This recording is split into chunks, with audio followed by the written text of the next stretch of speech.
account of my. I know. Supreme court में Kolkata incident पर सुनवाई हो रही थी। इतनी सीरियस डिबेट में वेस्ट बंगाल की तरफ से कपिल सिब्बल बोल रहे थे। हुआ ये कि जब सुप्रीम कोर्ट के जज ने कुछ पूछा तो पहले तो कपिल सिब्बल जवाब नहीं दे पाए, फिर हंसने लगे। इस पर सुप्रीम कोर्ट के जज को गुस्सा आ गया। This is not general diary entry. What is? That is what DD is. That's Not what, somebody has lost the that's life. according to the Don't rules. at least इस case में supreme court ने बड़े ही strongly statement दिए हैं। सुनवाई के दौरान जब सीबीआई ने कहा कि क्राइम सीन से छेड़छाड़ हुई है, इस पर जस्टिस जेबी पारदीवाला ने कहा कि कोलकाता पुलिस की भूमिका पर संदेह है। उन्होंने कहा कि जांच में ऐसी लापरवाही 30 साल के करियर में उन्होंने कभी नहीं देखी। अब अगर आप पूरी सुनवाई को गौर से सुनेंगे तो जानेंगे कि कपिल सिब्बल ने एक भी सवाल का जवाब तथ्यों के साथ नहीं दिया। हर बार वो कोर्ट के सवाल पर डिनाई करते रहे। देखिए, कोर्ट के बाहर जो होता है वो अलग इमोशंस होते हैं। जैसे वेस्ट बंगाल की सीएम ममता बनर्जी भले ही आरोपियों को फांसी देने की बात कर रही हो, लेकिन यही सरकार कोर्ट के अंदर कुछ अलग तरीके से अपने आप को पेश कर रही है कि कैसे इन आरोपियों को बचाया जाए।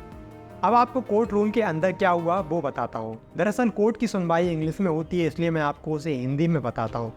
अब यहाँ देखिए कपिल सिब्बल किस तरह से कोर्ट को मैनिपुलेट करते हैं। कोर्ट में सॉलिसिटर जनरल ने कहा कि हमारे पास पश्चिम बंगाल के मौजूदा मंत्री का बयान है। उनका कहना है कि अगर हमारे नेता के खिलाफ कुछ भी बोला गया तो उंगलियां काट दी जाएंगी। इस पर सिब्बल ने कहा कि विपक्ष कह रहा है कि एसिड बम का इस्तेमाल किया जाएगा। सीजीआई ने पलटवार करते हुए कहा कि केस का राजनीतिकरण न करें, कानून अपना काम कर रहा है। सुनवाई के दौरान सॉलिसिटर जनरल केस डायरी का हवाला देते हुए बता रहे थे कि पुलिस को कब जानकारी दी गई, मामले में कितनी लापरवाही बरती गई। इस पर कपिल सिब्बल हंसने लगे। कपिल सिब्बल को देख सॉलिसिटर जनरल को गुस्सा आ गया। उन्होंने कहा कि किसी ने अपनी जान गंवाई है, कम से कम आप हंसिए तो मत। कोर्ट में जिरह के दौरान बंगाल सरकार के वकील सिब्बल ने सॉलिसिटर जनरल से कहा कि आप केवल पानी में कीचड़ डाल रहे हैं। इस पर एसजी ने कहा कि हम केवल पानी से कीचड़ हटा रहे हैं। कोर्ट ने सुनवाई के दौरान कहा कि राज्य सरकार ने इस केस में कुछ इस तरह से काम किया जो उन्होंने 30 साल के करियर में कभी नहीं देखा। पहली बात, क्या ये सच है कि अननेचुरल डेथ रिपोर्ट 10:30 बजे दर्ज की गई? दूसरी बात यह है कि असिस्टेंट सुपरिटेंडेंट नॉन मेडिकल कौन है, उसका आचरण भी बहुत संदिग्ध है। उसने ऐसा व्यवहार क्यों किया? इस पर कपिल सिब्बल ने एक टाइम बताया। फिर जज ने कहा कि ये आप कहां से देखकर बता रहे हैं। इस पर कपिल सिब्बल को बताने में टाइम लग गया क्योंकि उनके पास ऐसा कुछ था ही नहीं जो वो बता रहे थे। फिर जस्टिस पारदीवाला ने कहा कि कोर्ट में एक जिम्मेदार पुलिस अधिकारी को मौजूद रखें। हमें अभी तक ये जवाब नहीं मिला कि अननेचुरल डेथ केस कब दर्ज हुआ। इसके बाद जस्टिस पारदीवाला ने कहा कि हमें ये बताएं कि जांच पंचनामा कब हुआ। इस पर कपिल सिब्बल ने कहा कि शाम 4:20 से 4:40 बजे तक।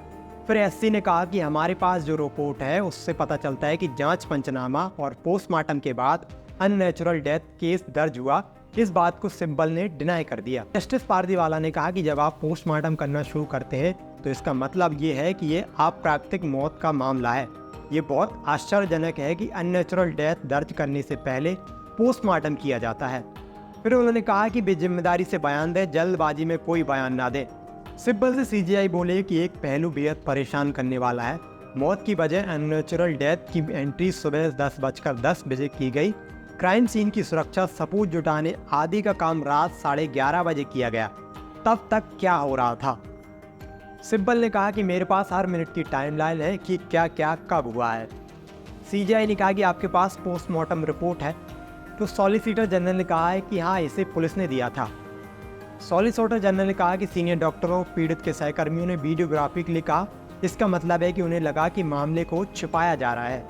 सीजीआई ने कहा कि आरोपी की मेडिकल जांच रिपोर्ट कहाँ है? सिब्बल ने कहा कि ये केस डायरी का हिस्सा है और इसे जमा किया गया है। सॉलिसिटर जनरल ने कहा कि हमने 5वें दिन घटनास्थल पर प्रवेश किया। तो कोलकाता रेप मर्डर केस में ये सुप्रीम कोर्ट में सुनवाई उसका एक अंश है। आपको ये वीडियो कैसी लगी कमेंट जरूर करें और हाँ, चैनल को जरूर सब्सक्राइब करें। Thank you.